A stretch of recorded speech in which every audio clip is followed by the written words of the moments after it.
I still see some people standing in the back. If you can just take your seats, please.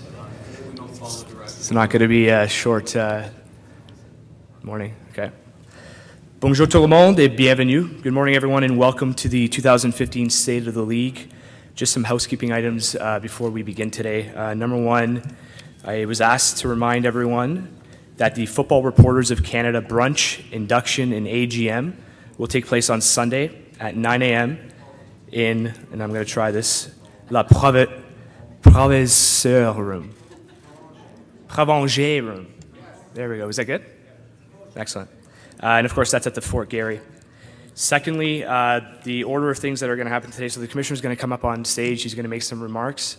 Then we'll go into the Q&A. I'll moderate that for the commissioner. And then we're going to do a photo op at the very end with the Grey Cup trophy and the football with our brand new logo spot on it. So without further ado, ladies and gentlemen, the 13th Commissioner of the CFL, Mr. Jeffrey L. Orridge.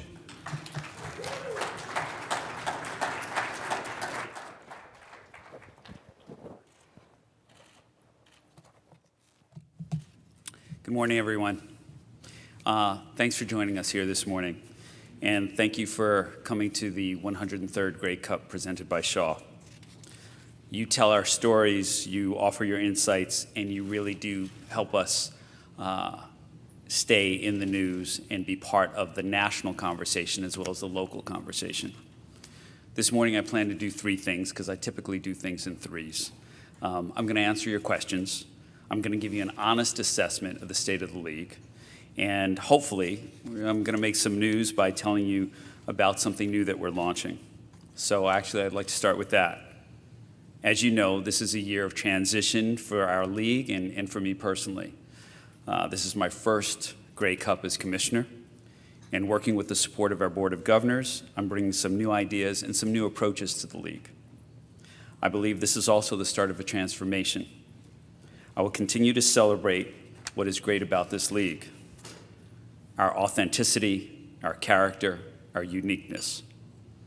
But because in today's world, if you're not changing, adapting, progressing constantly and substantially, then you're not only getting passed by, you're actually getting lapped. The first thing we need to do is to update and transform how we present ourselves. This is our league was a great positioning for the CFL when it was presented several years ago. And we will always respect and cherish our history, our traditions, and our important place in the culture of this country. Always. But today's CFL is made of so much more. We have world-class athletes doing amazing things. Our games are fun and exciting and social. The place to be on many nights in many of our cities. We play now in new and newly renovated venues, delivering great value through wraparound experiences that are fun, affordable, and accessible. And we're exploring and even inventing new ways for fans to engage with our brand and each other. So the time has come for a new brand positioning, a new tagline, and even a new logo. It's all captured in this brand new video. So let's take a look.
So there you have it.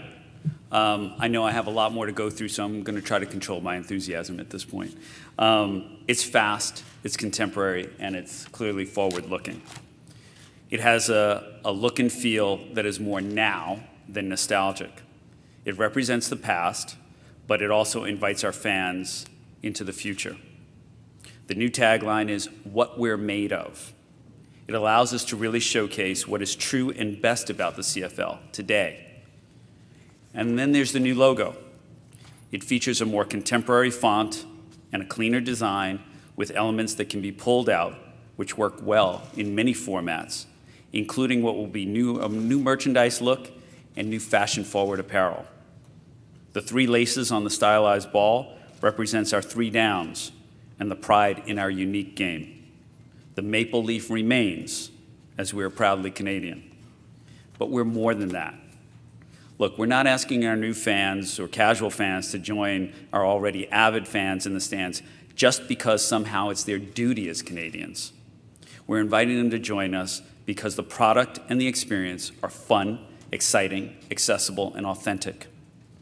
We're showcasing who and what we are today, and we're looking to build for the future. Our fans are tremendous.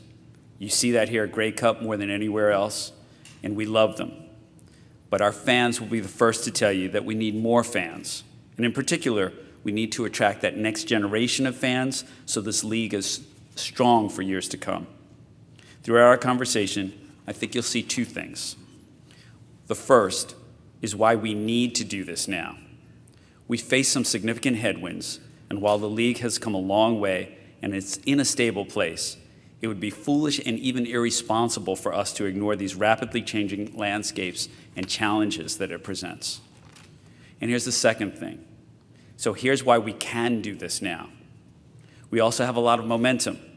With new stadiums in place and more on the way, some great new stars on the field, emerging technologies, and the social dynamic that allows us to reach new fans in new ways. And we need to capitalize on that. In fact, I sometimes feel like a quarterback in a windy stadium. At times in the game, I can feel the wind at our back, and we want to take advantage of it. At other times, we feel the wind in our face, and we need to strategize on how to move the ball in different ways. But I believe opposition always creates opportunity. So here's an important example of our game. So there's no sports analogy needed here. Our game, it's our reason for being, and we love it. And it's one of the great games in the world. And this year, we made it better. The rule changes that our Rules Committee developed with the help of Glenn Johnson and introduced by our Board of Governors had a dramatic and positive effect. Scoring was up 8%. CFL offenses increased their scoring by the equivalent of 1 more touchdown per game, up 44.5 points per game in 2015 compared to 37.7 points in 2014. We saw a touchdown every 6.6 possessions this year, compared to 1 every 7.9 possessions a year ago. Game flow improved. The average game was 2 hours and 52 minutes, 3 minutes shorter than a year ago, despite an expanded use of replay. Because of other innovations, such as headsets for officials, it allowed for pace to pick up. We made the convert less predictable and much more exciting. 1-point converts were good 85.5% of the time instead of 99.5% of the time. And the 2-point converts were successful 65.9% of the time and became a more effective weapon. Changes to the passing game to give receivers more room to operate while preventing defenders from pushing off. It actually worked. Our game was more wide open, and it featured more scoring, no doubt. At the same time, defenses were scoring threats as scoring threats continued. CFL defenses returned interceptions and fumbles for 34 touchdowns during the regular season, 6% from the previous year, but up 40% from a few years ago in 2012. On the other hand, penalties were up 9% and almost 2 flags per game. In 2014, they were up 18% over the previous year. So the trend slowed this year compared to last, and the number of flags declined as the season progressed. But at the same time, we still sit at 23.5 flags per game in 2015 compared to 18.4 in 2013. We need to continue to drill down on the causes. I think it's unfair and way too simplistic to solely attribute this to officiating. How can we work with our coaches and players as well as our officials to reduce the number of penalties? There's been a lot of talk, as there is every year in every league and every sport, about the quality of officiating. Mistakes are made in any human endeavor, and when our officials make a mistake, they admit it. I wish everyone who watches our game was just as quick to acknowledge when a good call is made and when a good game is officiated. The team of officials is the only one on the field expected to be perfect every game. Overall, our officials do a really difficult job very, very well. But I say to them, and I say to you, our best can always get better, and we'll always work to get better. In particular, our Rules Committee will examine in the off-season whether an expanded use of replay in some circumstances can help to ensure that we get it right, especially on big plays, without unduly slowing down the game. I believe the most significant challenge facing our product was injuries to quarterbacks. 7 of 9 CFL clubs lost their starting quarterback and sometimes their top 2 quarterbacks for significant periods of time. Only Henry Burris in Ottawa, incredibly the oldest quarterback in the league, made all 18 regular season starts, with the asterisk that Calgary's Bo Levi Mitchell was rested in their final game, so maybe Bo would have qualified for that as well. But you get the point, right? Our teams used 28 different starting quarterbacks this year, a CFL record, at least for the vast majority of the league's history, operating as an 8 or 9 team entity. So a record 11 quarterbacks made their debut as a starter. Injuries are part of any sport, but this was clearly an extreme case. The truth is, this affected teams' ability to perform at their best, and so it did affect our product. In games where a club had their number 1 quarterback available, teams went 58-35. In games where clubs turned to their backup quarterback to start or went deeper down on the depth chart, the teams went 23-46. When you consider how rule changes opened up the game for offenses and scoring went up, imagine the fireworks that we might have seen if those offenses have had their best fire starters behind the center. But it was just one of those years, extremely rare years for quarterback injuries. But maybe there are some underlying issues. We're going to examine that. And while we have done much to protect quarterbacks, you can't hit a quarterback passing when high or low, for example. You can't hit a quarterback when they're sliding. Is there even more that we can do? I plan to sit down with our teams, our football leaders in the offseason, and really examine this issue. That being said, there really didn't seem to be a pattern of injuries, a pattern to these injuries. In the case of Darian Durant, there wasn't even contact on the injury that put him out for the season. But we owe it to our fans, our players, and our product to take a careful look at this. We also saw both tailwinds and headwinds at the same time when it comes to attendance.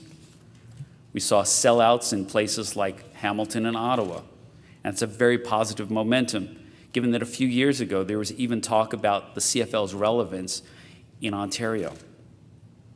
But we saw and experienced fluctuation in some softness in other markets, and overall our attendance was flat, and it has been flat for the past several years. This is one reason why we want to show what a great time a CFL game is and why we're looking forward to new venues in Saskatchewan and Calgary, and in addition to the ones we've opened in other cities, including here in Winnipeg.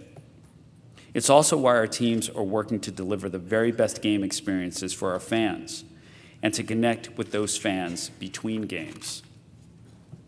Outside the stadium, according to some measurements, we experienced a 15% drop in our television ratings. It's my belief that this was the result of a perfect storm.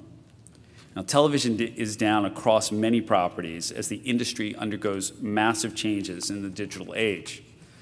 But we faced unprecedented competition from the Pan Am Games in Canada, the FIFA Women's World Cup in Canada, the Blue Jays surge, which captured much of Canada's attention, and forced the displacement of our team in the biggest market in Canada. And teams in some of our strongest TV markets, Saskatchewan and Manitoba, had very tough seasons on the field. Given all that, I believe the fact that an average of 589,000 fans watched each and every of our regular season games speaks to the strength and the resilience of the CFL on TSN and RDS, and the quality work our broadcasters do week in and week out. Still, it would be irresponsible if we didn't take this seriously. I know we do, and so does TSN and RDS. We need to continue to elevate our brand and make change that will ultimately transform our league, and it will be reflected by positive ratings. One of the things that we did this year is we experimented with Thursday night games, and it was very successful, and some of our highest rated games were on Thursdays. It's this type of innovative thinking, adjusting to the marketplace, taking some informed chances that will help to continue to transform our league. It's something we can build on next year. Again, while there are headwinds, there's also momentum. One of the most important things that could have been done this year was to improve the situation in Toronto. And now we have. We announced the Argos will have new local ownership in Larry Tannenbaum and Bell Canada. They're moving to a refurbished outdoor venue, BMO Field, as early as next season. We can't assume that these two things will automatically ensure that the Argos, who have been strong for years now on the field, will be just as strong in business. However, there is tremendous potential for a new era for the Argos, and a new era we plan to mark with a tremendous Grey Cup in 2016 in Toronto. We also had a very strong year when it comes to corporate partnerships. In fact, it was our strongest year in CFL history, with the exception of the 100th Grey Cup. We signed tremendous new partners, including Cal Tire, Post, AGF, Microsoft, and of course, our great friends at Shaw, the first ever presenting sponsor of the Grey Cup. And we renewed some other great partners, including CP, who dramatically increased its investment in Tim Hortons, Purolator, Nissan, The Keg, and Kubota. We're taking other steps to expand our fan base and reach beyond Canada.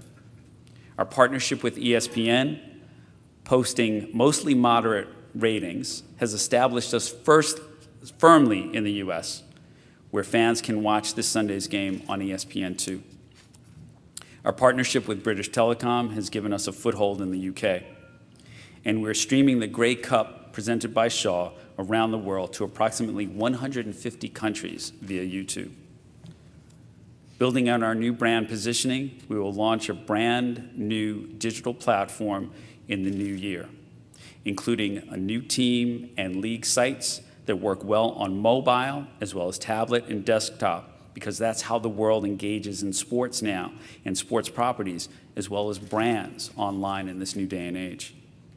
We're very excited about our move to Adidas as our official apparel company, and the new uniforms will be introduced in 2016.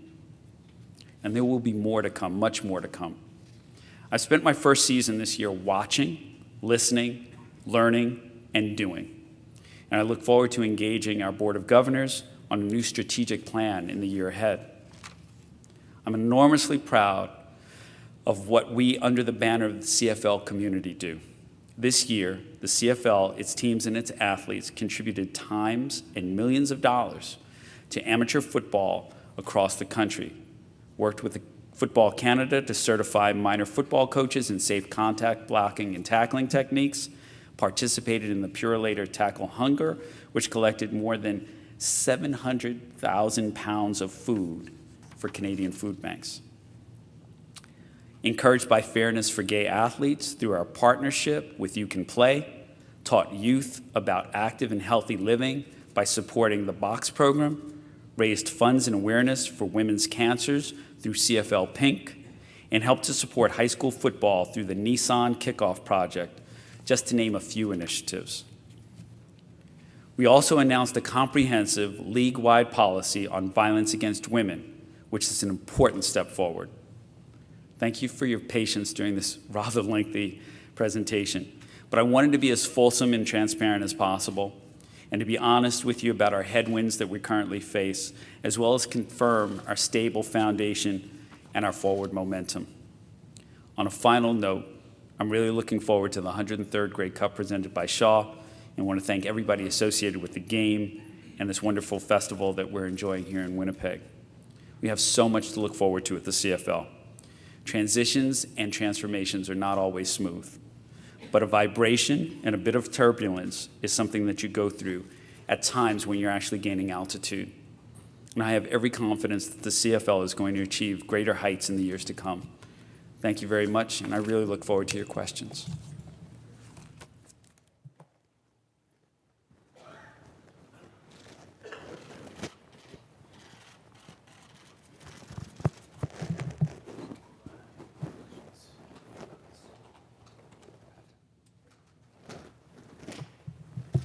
All right. Thank you very much. Garrett, where are you? Right here? Okay, and then who's the other one? Trevor? Lucas. Okay, great. We'll start with questions. We'll do it like we did for the coaches' press conference yesterday. If you can just put up your hand, we'll grab some mics, and I'll keep track of the names here as best as I can. We'll start with Lawless. Gary Lawless, TSN. Jeffrey, you currently don't have a drug testing policy in place. Could you speak specifically about the changes that you're trying to make and where you sit right now in discussions with the CFLPA and when you expect to make an announcement on those changes? That's a good and timely question. You know, it is unfortunate that we don't have a drug testing policy in place right now. It's not good for the players. It's certainly not good for the league. But we've been working hand in hand with the Players Association on developing something that will be much more forward-thinking and much more positive and much more beneficial. So, you know, from the time I started, I was on the job less than a week when I was informed that the current lab that we had that was WADA certified would no longer be testing for us unless we made some changes. So since that time, I've always been espousing change and positive change for player health and safety. I mean, that's our number one concern. At the present time, I really can't disclose the particulars because we're still in conversation with the Players Association. As you know, it's part of the collective bargaining agreement, and so we've got to do it in partnership with them, and we want to make sure that we do get it right. And so as soon as we have something concrete and we make an announcement, you'll know the details. Terry. Terry Jones of the Edmonton Sun. One of the buzzwords you used there was accessible. We in the media, in my time, have never experienced the Canadian Football League to be less accessible than it is right now. There's a multitude of examples which I intend to supply you with at a later date as the president of the FRC. But I didn't hear anything in your speech to suggest that this is one of your largest problem areas, and I'd like to hear a response from you if you have any intention of making changes to what, from my point of view, looks like a league that is being run more by its coaches in that area than people like yourself. Well, thank you for bringing that issue to my attention. You know, we pride ourselves on being accessible clearly to the fans. And certainly we should be more accessible to the media if that's an issue. I mean, as I mentioned at the beginning, we rely on you to tell our stories. We rely on you to make us part of the national conversation, not just the local conversation. So more access for you is only beneficial, not just for you, but to us as well, and also the players and the teams. Showcasing us, highlighting us, profiling us, telling our stories, that's vitally important. So thank you for bringing that to my attention. And we'll certainly be discussing things in the off season and maybe having conversations with you about tactical applications that would make it more conducive for you and more convenient for the teams and the clubs and the coaches and the players for more accessibility. But you haven't identified that as an issue at this point. Well, you know, I'm glad you brought it to my attention now, because now that I'm hearing about it, it's something that I'll put on the list. I mean, I've got a long bucket list of things to do. But I'm not saying that this is any less important. It will be one of the things that are a priority because, as I said, we depend on you guys. Thank you. Simmons? Oh, sorry. Dave Naylor, TSN. Commissioner, what is the league's view on the possibility of one team wanting to hire a coach who is under contract to another team and add to his title? Say a team would hire a coach, try to hire a coach, and make him their head coach and assistant GM, even though that coach is under contract to another team. What is the etiquette that the league considers appropriate? Well, I think generally speaking, and I think this is kind of the culture of the sport, where you give a courtesy call to the team that you're going to address, and you let them know, and you have that conversation. And I think it's really about conversation and dialogue, and it's about interpersonal interaction. And I think that's where that's where the successes are. When you have those kinds of conversations up front, you're honest, you're open. But I think that's part of the general culture of sport, that kind of professional courtesy that you extend. So do teams have then the right to block such moves? It depends on the specific contract, right? So without knowing the details of the contract and what the arrangement is, it's really hard for me to speculate on a blanket approach. But yeah, it would depend on the contract. But clearly, we're all in this together. We all want to work well together. And teams are interested in their individual success, but we as a league are interested in the success of the entire league. Anyone else? There's got to be more. We'll do Paul, and then we'll go to the left. Go ahead, Paul. Jeffrey, some close to 5 months ago, you were in Winnipeg and you said that a new drug policy was just weeks away at most. What did you misjudge? Yeah, well, things don't go always according to plan. And we live in an imperfect world. I realized that I have to have a partnership with the Players Association. And because it's part of the collective bargaining agreement, it's a lot more complicated than I originally assumed. And we want to make sure we get it right. And so as we continue to delve into the policy and the uniqueness of this policy, it became a little more complex. And certainly the players have to have this, whatever agreement they have has to be ratified by their entire constituents. And they only meet twice a year. And this is one of the times when they meet. So, how much is the Players Association resisting change? Well, I don't think they're resisting change. I think they're very concerned about making sure that it's equitable and it's fair and it's reasonable and it's right. And it's not just right for today, but it's right in years to come because we don't want to have to revisit this kind of situation year in and year out. So we want to make sure we get it right and it's for the long term. But both of us have a shared interest in player health and safety, and that's one of the things that's paramount for both the Players Association and the league. Andrew? Commissioner Andrew Buckles from Yahoo Sports. Do you have an update on the concussion litigation against this league?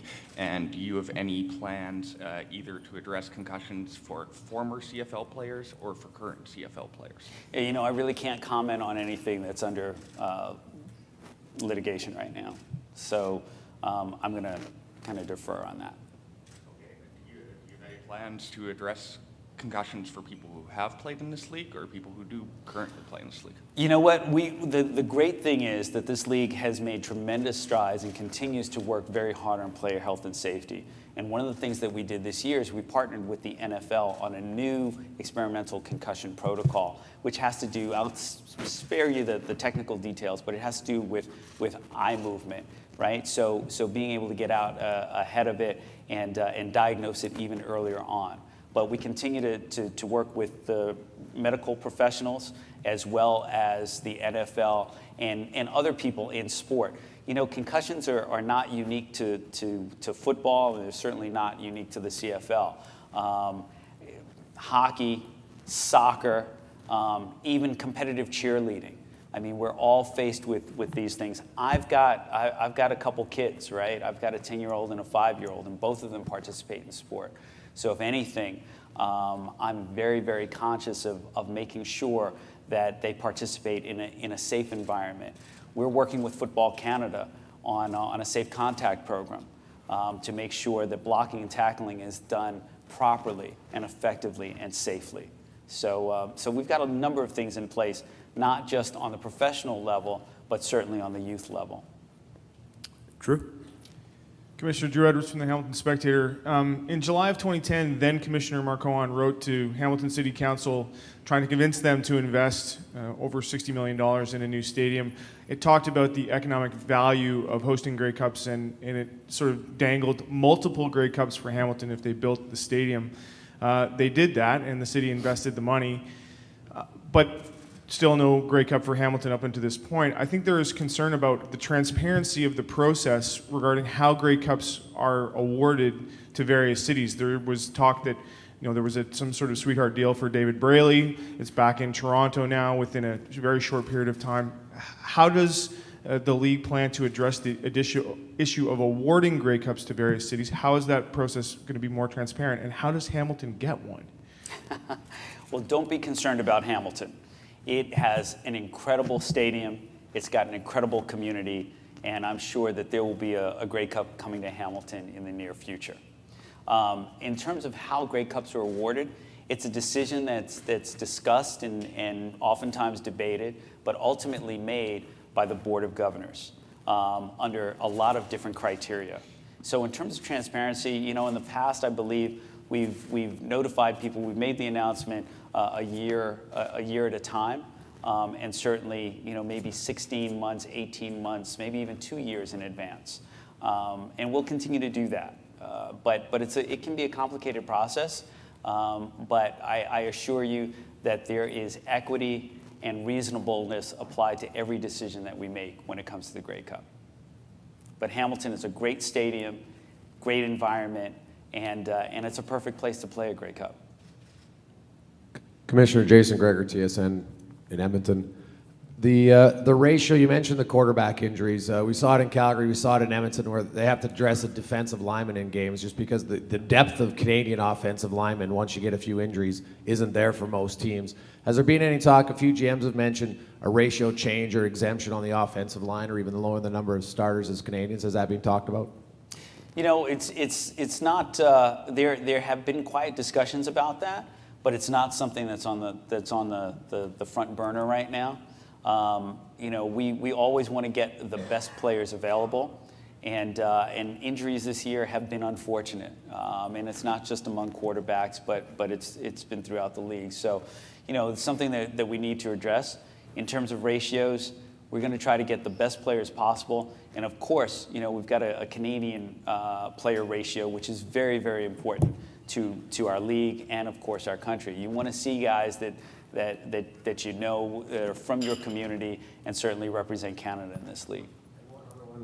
You had mentioned being social with your fans. Well, the website was less than desirable for fans. They couldn't get any statistics. If people even wanted to start a fantasy league, they couldn't get it done. What's the reason why there's been such a delay in having your website, which is the easiest way to connect to the younger fan base, not accessible? The way is easy. The how and the implementation can be a little more difficult. Just like building a house, sometimes you'll have construction delays. There are things that you don't anticipate, and things that there are improvements each time that you say, that's a great idea, let's put that in. So don't worry, the website is coming. It's going to launch next year. Improved stats, improved opportunities for fantasy. It's going to be something awesome. Very similar to what we're doing with the whole rebranding, right? It's about new and improved. It's not about perfection, but it's about progress. And the new website, you're going to be really, really excited about it. And that is the other thing that's going to engage new fans of that demographic. We know the importance of statistics. We know how the younger demographic consumes sport, and oftentimes it's fantasy. You never actually have to play it down to be fully engaged with the CFL if you're online. Lawless? Gary Lawless, TSN. Commissioner, in the new CBA, players were allowed to sign one-year contracts without options. This year, maybe the largest free agent class, certainly the largest one we've seen in a long, long time. Is there some concern at the league level and amongst the Board of Governors that there's going to be a lack of continuity amongst teams. You know, the Argos have more than 24 free agents this year. That could see a ton of players changing hands, changing addresses. What are you guys talking about on that level? You know, what's great is parity in the league. I mean, if you look at this year's results, I mean, Ottawa was 2-16 last year. There was a lot of concern about when they were entering the league as a new franchise. Would it dilute the other teams? Would it dilute the league? Would it dilute the brand? Quite the opposite, it seems, right? The great thing about sports is it's unpredictable. You never know what product you're going to get, and you never know how a team is going to assemble, and the chemistry among the team is just as important as the star players. So, you know, we'll see what happens, but I think it's too early to speculate on what may be. I think this year was a great example of the unpredictability, the excitement, the uncertainty, and everybody having something at stake. And you can have a team that was just a couple years 4-14 vying for the Grey Cup championship. Last year, an expansion team, 2-16 here this weekend. Amazing stories, and it's only in sport, and it's only in football, and it's only in the CFL that we can see these kinds of things. Yeah, go ahead. Just to follow on the same subject, Dexter McCoyle of the Eskimos, he's a player who's filed a grievance because he doesn't believe he was offered that one-year contract. What is the status of that grievance, and when do you expect it to be resolved? You know, I really can't speculate on that again. I'm not intimately involved with it, and of course, if it's the subject of litigation, you know, it's our policy not to really comment on it. It would be unfair to speculate or to offer anything more. Yep. You know what? Question about the website. I said next year. It's actually sooner than that. It's next week. And you're right, there have been delays, but we want to make sure we get it right. And when you see it, you'll be really glad we waited to have the product that we do now. It's going to be awesome. Back there. Farhan Lalji from TSN. You've been asked a couple of times about the drug policy, and you mentioned the players only meet a couple of times a year. They're meeting now. Is there a proposal before them right now, a working document? And regardless, you've said you want to get it right, but is there a time frame, a target for when you want to get this done? I want to get it done as soon as possible, and I take responsibility for ultimately getting it done. We're working with the Players Association. There is a proposal in front of them right now. I'm sure they've been discussing it, and I'm sure they're going to respond, and they'll get back to me as soon as possible. But I think, you know, there's a whole issue of making sure that we do the best we can for the players, with the players. And I think, you know, it's unfortunate that we don't have a drug policy in place right now, but we're working towards making it better, right? Our best can always be better. We're always looking for ways to improve things, and particularly when it comes to players and their health and safety. And the drug policy is one of those things, right? We want to make sure that the people who are competing actually deserve the right to compete, and they're competing in the right way. Dan? Commissioner Orridge, Dan Roth from Canadian Press. Is the game Sunday a sellout, and if not, is that a concern? Yeah, you know, I think tickets are still being sold, but I think it's pretty close to being a sellout. But regardless, I know it's going to be a great game. There's going to be a great crowd. There's incredible enthusiasm. You know, this is the one thing that is truly a nation-building event. I met people in the last couple of days that I've been here from all corners of Canada who are avid Grey Cup fans. There are people who've been here, you know, 30, 33 years, and they haven't missed a Grey Cup. So I'm not really worried about the crowd. I'm not worried about the fan base. I'm not worried about the game. It's going to be an incredibly exciting game with two incredibly exciting teams, and it's going to meet and exceed people's expectations, no doubt. Madani?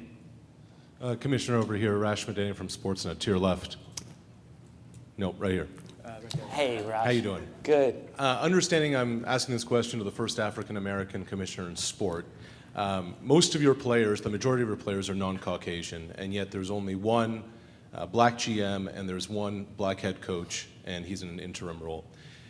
Do you feel it should be a priority to implement a CFL version of the Rooney Rule for interviewing for executive and coaching positions moving forward? I think the CFL has always had a history of inclusiveness and giving people opportunities based on their content and their character, not on their color or their creed. I don't mean for it to sound like a trite answer, because it's not. It's very serious, and I take it very seriously. But, you know, once again, if you're qualified in this league, you'll get an opportunity. And I think you'll see that more and more. There are people who are being groomed as we speak right now. There are people who are being sourced. I mean, the best thing that we can possibly do, that any employer can do, is to be able to source from the broadest pool possible of the best talent possible. And I think that's what we continue to do. We saw that. I gave an award last night, the Commissioner's Award, to Bernie Custis. He was the first black quarterback in the CFL in professional sport in 1951. And so I think he paved the way for a lot of what's happening now. But you're seeing more people of color, clearly not just on the field, but in positions in administration and positions of authority. So CFL continues to be progressive. Would you want to see some kind of a Rooney Rule in place, where there has to be at least one minority candidate interviewed for a coaching or a management role? I think that we need to hire the best people possible, right? Wherever they may come from, wherever that may be, right? Friesen? Paul Friesen again, Winnipeg Sun. Is it your hope, Jeffrey, that a new drug policy will match, if not exceed, the NFL's for first-time offenders? I think that we need to be conscious and cognizant of the fact that we need to do what's right for us, for our league, right? The NFL is a completely different league. They operate very differently than we do. So we have to do what's appropriate for us. It's one of the tenets of a strong policy, according to all the people in the industry. Stiff first penalty and public disclosure, not to mention independent results management. You had neither of those three. Will you have any of those three? Yeah, well, we've engaged CCS again for consulting on developing a new policy. So I'm sure it's going to be in accordance with what CCES feels is the standard for the Canadian Football League. I'm confident about that. Thanks, Paul. Gordon? Gord Holder, Ottawa Citizen. Commissioner, you spoke earlier of a priority about player safety. I wanted to ask you about that in relation to scheduling. You've got teams playing 3 games in 11 days with travel, teams playing twice in 4 and 5 days with travel. What will you do about scheduling to enhance the stated priority for player safety? Yeah, scheduling is a complicated beast, and it's like a Rubik's Cube, right? If any of you remember a Rubik's Cube, when I was growing up, you had to match everything up. Anyway, it can be complicated, right? Part of it has to do with not only team preferences, but stadium availability, broadcast windows. There are a number of things that go into it. We certainly want to make sure that the environment for the players is the best it can be. We want to make sure they get enough rest. We want to make sure they're healthy. So we do everything that we possibly can, and we'll continue to do everything we possibly can to make the environment as conducive as possible to have the best performance on the field. And one of those things is making sure that they're as healthy as possible. Just a time check here, so it's 9:50 a.m. We'll go to Steve. Commissioner, say I'm a 30-year-old not engaged in the CFL and I'm a sports fan. How is it a video, a logo change, your words of rebranding, and a new website, how is that going to engage me in the Canadian Football League? It's going to get your attention. That's the first thing. By doing something new and fresh and exciting and innovating, it naturally garners attention. The other things that we're doing is our online applications are going to improve. Our website is going to improve. It's all those other things where we'll be able to reach out to fans where they live. And people who are non-fans, right? It's that new generation of fans, that next generation of fans. It's the millennials that are very important to us. But we have to do what is relevant to them and play where they're playing, right? So by our multi-platform executions, that's what's going to reach them. Commissioner in the back. Dave Campbell from 630 Ched Radio, just right here, straight ahead. Straight ahead. Right here. Sorry, Yeah. The lights are so bright. I really apologize. That's Wait, good enough. Okay, that's better. About a year ago, Eskimos president and CEO Len Rhodes started a movement to try and get the season moved up by a couple of weeks. It seemed to be gaining some traction with other teams from around the league. It seems like at the league level, he said that it's not gaining as much traction anymore. Why is that? What are the challenges, I guess, from your perspective of moving the season up? Because 2 weeks ago it would have been 13 degrees here on Grey Cup Sunday. Yeah, it's still not bad weather here, and the weather is unpredictable. We have talked about moving the season up. It can be very complicated. We've got to look at a number of forces that are competitive forces as well as practical forces. One of the things, if we move the season up a few weeks, one of the things we'd have to contend with is what else in the sports landscape is going on at that time, right? If we started moving it up earlier in June, then we're competing with NHL playoffs and Stanley Cup finals. Then we're competing with the NBA finals. Baseball is in progress. So the competitive landscape can be very different. The other thing that we have to contend with is stadium availability and looking at that.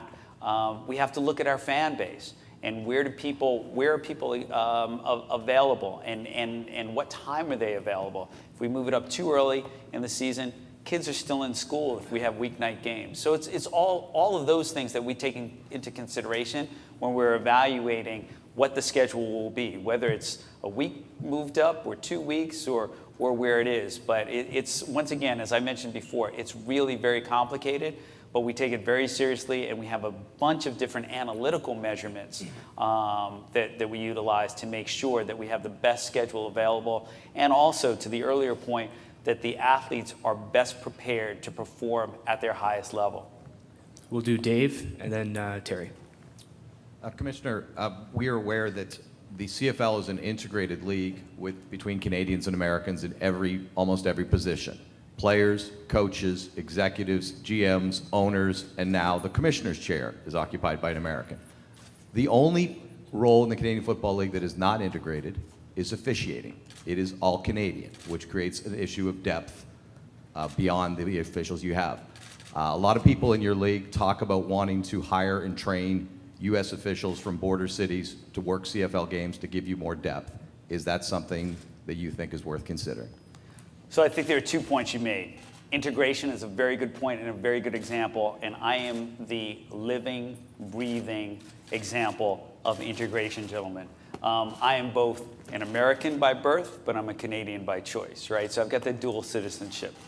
The second thing is, in terms of officiating and expanding our depth, absolutely. We are having conversations constantly with CIS and in amateur football about cultivating talent here and expanding that pool and getting more people interested in officiating.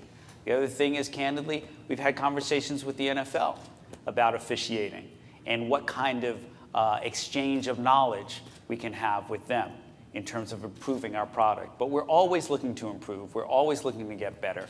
Nothing is perfect. And certainly in officiating, it is the hardest job in all of sport. They're expected to be perfect every single game, every single play.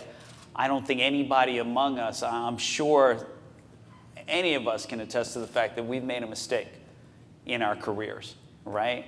As journalists, as administrators, as executives. So it's a really difficult job, but always looking for ways to improve and always looking to tap into knowledge bases elsewhere and always looking to mentor and cultivate and grow every aspect of our game, not only players but officials as well. Do you like the idea of hiring Americans? I like the idea of being able to get the best talent possible. Terry? And, you know, one thing is understanding that our game has different rules and different regulations, and it's a different field. So there are always adjustments that have to be made, but I understand that in the past there have been officials who've come up from the South and participated here. So I don't see anything wrong with that. Go ahead, Terry. Yes, I would like to go back to the moving the schedule ahead up issue, and this is almost a confirm or deny question, but is it not true that your rights holder, TSN, essentially vetoed that idea?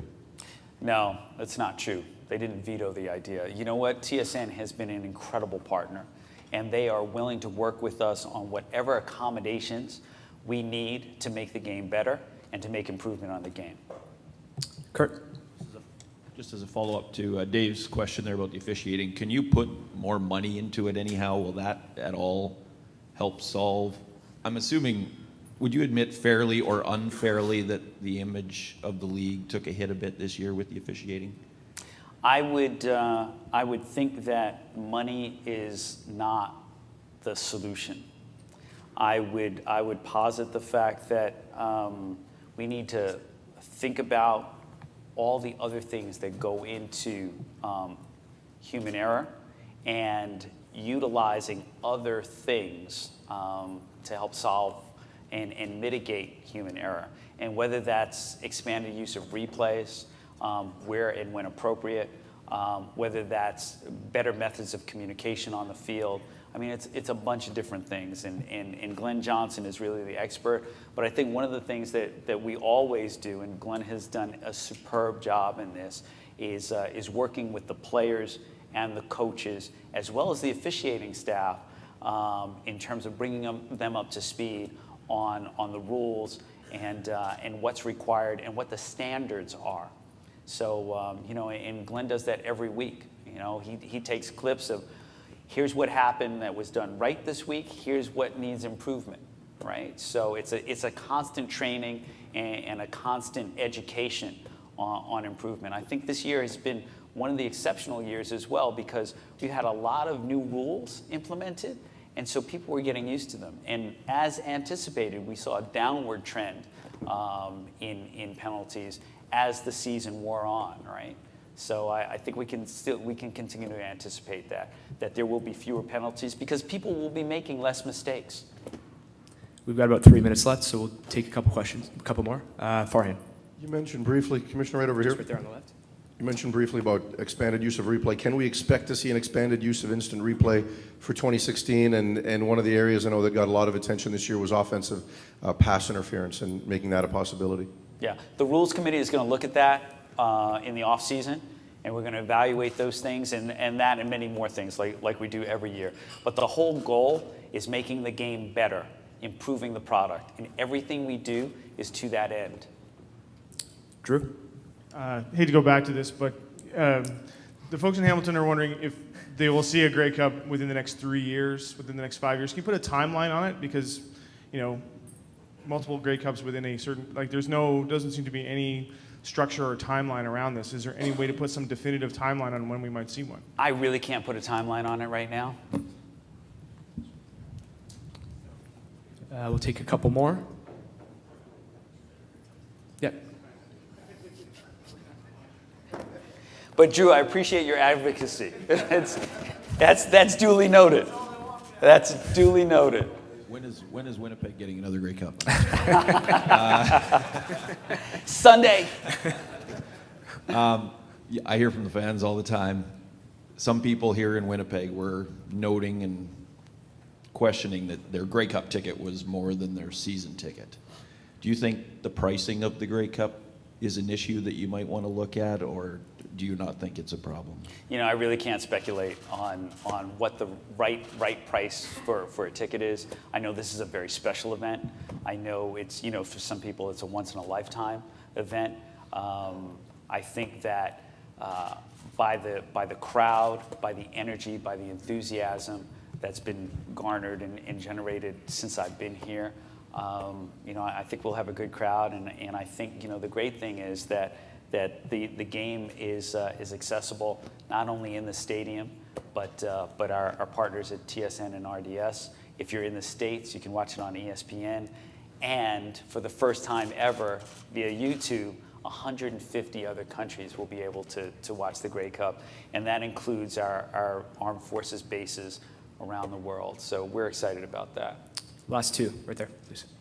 Jeffrey, regarding scheduling, how much would you like to avoid NFL Sundays in the fall? How big of a threat is the National Football League to your target demographic? And the Seahawks are marketing aggressively in Vancouver. Does that bother you? Are they a partner or are they a opposition? Last week, Ottawa and Hamilton, there was about 2 million people tuned in, 1.8. At the height of the game, yeah. At the height of the game, 1.8 million people tuned in. The game after that with Edmonton and Calgary. 2.1. We had 2.1. 2.1 million people. That was played on Sunday. There are a slate of NFL games being played that same day. I'm very happy about those results. I think that if you're a football fan, the CFL and the NFL are complementary to each other. I really do believe that we're not in competition. We're more in concert with each other because we offer two different types of games, but we're all in the game of football. And people will have a preference for the NFL or they'll have a preference for the CFL. But I got to tell you that the CFL is the most exciting football that I've experienced. I mean, we've got people in motion all the time. The parity in the league, the unpredictability of the outcomes, I'd stack that up against any other entertainment property in the world right now. Last one. Jeffrey Jason Greger from TSN in Edmonton. One last one. You mentioned transparency. Has there been any conversation that you talk about getting your fans engaged all the time? They want to be online. Having the neg lists public so people can see which players their team has protected, and also any sort of website that would have, regardless of if you don't want to put out the actual salaries of players, but when their contracts are done, so fans know in the summertime or in February who the pending free agents are? It's interesting because I don't think any professional league officially publishes salaries and officially publishes details of the contracts. They are leaked. They are planted. Sometimes there are press releases, right? But they're leaked. But as a general rule, I don't know of any league that does that on a regular basis. I don't think the CFL would be any exception. I think accessibility is important. I think being able to understand statistics and being able to interact with players on a more personal level, on a more intimate level, the stories being told behind the players, those are the things that are important to people, not how much money they make. Which is fine, but what about the neg list? Isn't that kind of like the farm system essentially? Every other team knows which players, your fans know who's coming up in the pipeline potentially. Well, that's something to look at. That's something that we candidly have not had discussions about. But if it's going to encourage more fan engagement, if it's going to promote the game, if it's going to make our league even more accessible than it already is and improve the product, those are the things we're looking at. So whether it's that execution, that idea, or any others, that's generally what we want to do. We want to promote this game. We want to build this game. We want to build the brand. We want to make sure that each team is healthy and prosperous and independent, and that it's for generations to come. Right? That's what's important. So any and all ideas we're receptive to, and we put it through a filter. We'll analyze it and we'll see. So the great thing about being in a progressive league is that we're always looking to improve. And my mantra is we can always better our best. And do we live in an imperfect world? Absolutely. And are we imperfect? Yes. And are we always looking for opportunities to get better? Of course. But it's about progress, not perfection. All right. Thank you very much. So we're going to do the photo op here at the front. And then one final comment. I have 60 toques to give away, but I'm only going to give to the people who ask good questions. So it'll be on the left. And if I can just ask Lucas and Claire, there's a box there after at the very end before you leave. So photo op here at the front. Before you guys go, just really one quick note. On a personal note, I want to thank you all for being welcoming and being professional and being supportive and being very generous and very patient with me. I've been in this role 6 months, and it's a huge job, and I'm very honored and very humbled by it. And without all of you, we wouldn't have a league, quite frankly. It's the fans, it's the supporters, and it's you and the media that help everything work. So thank you again. I really appreciate it.